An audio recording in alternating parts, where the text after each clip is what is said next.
We're here with Susie Isaacs. Susie, one of your 5 P's is position. What can you tell us about the importance of position in poker? Mike, one of the mistakes I see new players make, even experienced players make, is playing like a robot. They will take any 2 paints, meaning king, queen, jack, king, jack, queen, and play it the same from any position. And that is not the way to play winning poker. There are times in early position you should dump the hand. There are times from middle position you may want to call with it or open with a raise.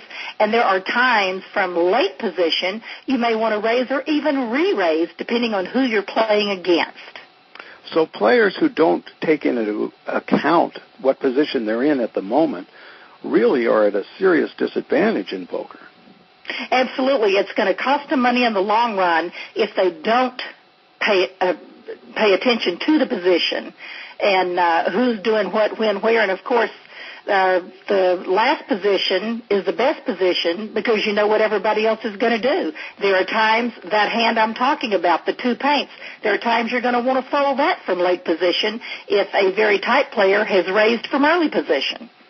But you're saying that in the example you gave, if nobody has come into the pot yet, that king, jack, or whatever, the 2 face cards become more and more powerful as players fold. So you can play them more easily after that happens. Absolutely, and more aggressively.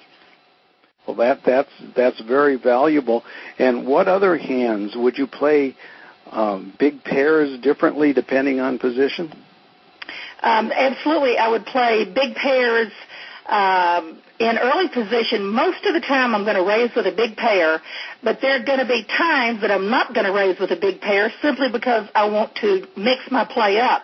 And if I can tell by body language or hand motions that a very aggressive player is going to come into a pot swinging, I'm going to just call with my kings or my aces, let him raise, then I'm going to come over the top of him. So, Susie, you're saying that you look at the players that are coming in behind you, and if they're indicating that they're going to play, you're going to take advantage of your early position and let them do the betting for you. Absolutely. The game of no limit hold'em is a game of traps, and that is a perfect trap situation.